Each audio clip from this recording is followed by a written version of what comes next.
New developments at the home where the suspect was believed to be located. We go straight to WREG's Katie Ruffner live in the 1300 block of Ridgewood Park, where we just heard from Police Director Tony Armstrong. Katie, what can you tell us? And YB1 full. Yeah, the information just came in that the suspect did step out of the house and shoot himself. That was after numerous failed attempts to get him to come outside peacefully. Police say after he shot the woman in the parking lot of the daycare on Rains Road, he ran to this neighborhood and ran inside a home. Family members who were here say that he does live in the neighborhood.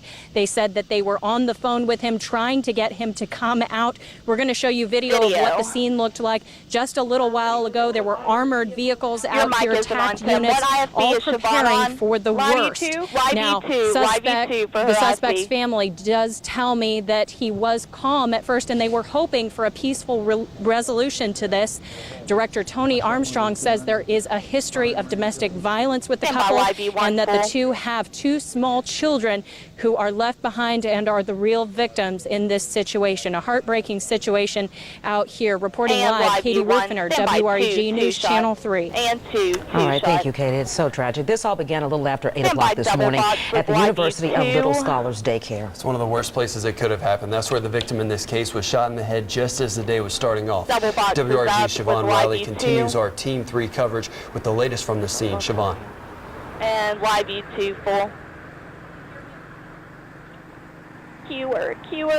Police left the scene about an hour ago, but earlier today it was pretty chaotic out here. Family members were devastated, many folks in tears. We heard one woman say, "Oh my gosh, this can't be happening to me." A lot of emotion was going on out here. Now, the incident happened at this daycare. It is not clear whether or not it happened inside or outside of the daycare, but earlier today we spoke with quite a few people. They say they heard quite a few gunshots. Now, here's some video of what we shot earlier this morning. When officers arrived, they found a woman who had been shot and killed. Her name isn't being released. Police say that this incident appears to be a domestic violence related incident. The exact relationship between the woman and the man has not been confirmed. We do know that the woman worked at the daycare, and earlier today we saw dozens of children. They were walking by. It's not clear whether or not those children were actually coming out of the daycare, but we did get a chance to speak with a mother of two. Both of her children attend the daycare, and she says that they did receive word about what happened. Stand by, Alpha side. I just thank God that none of the children were hurt. I mean, it is a terrifying situation, but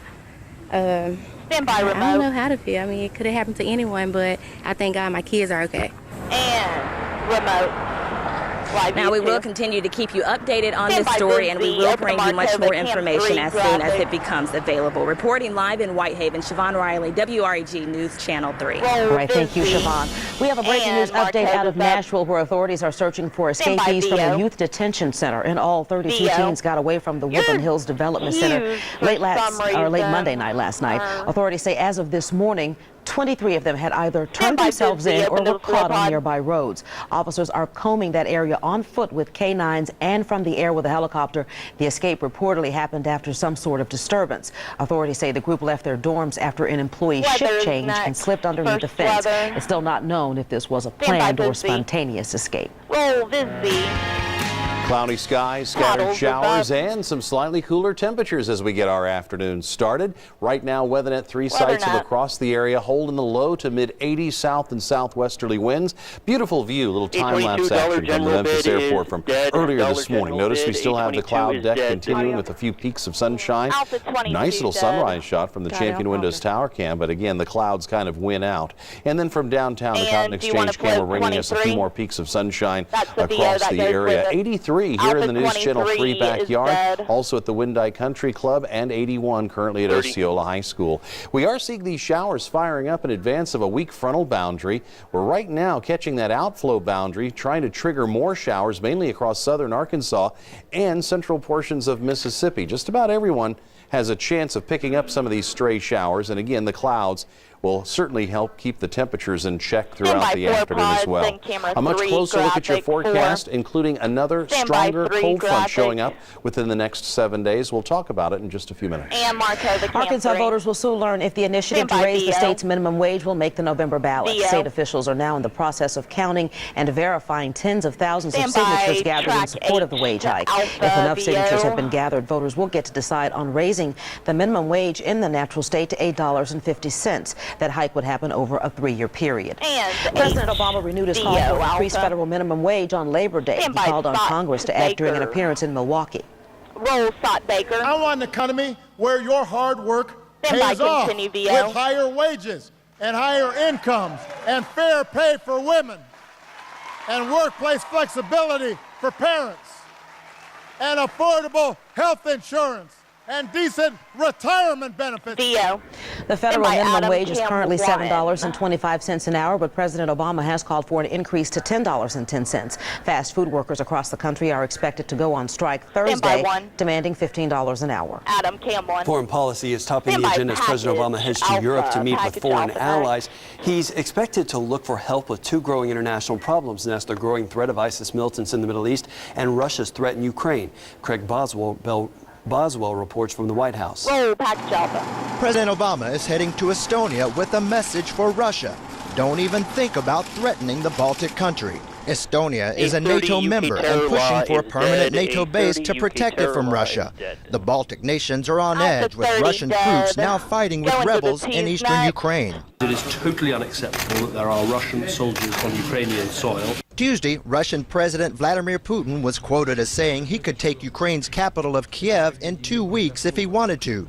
Moscow insists the quote is taken out of context.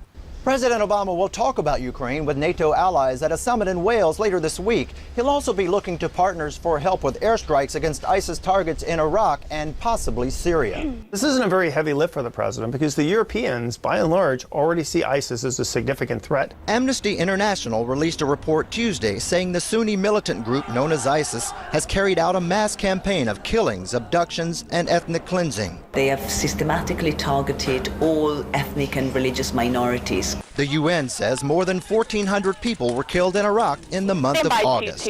Craig Boswell, CBS News, the White House.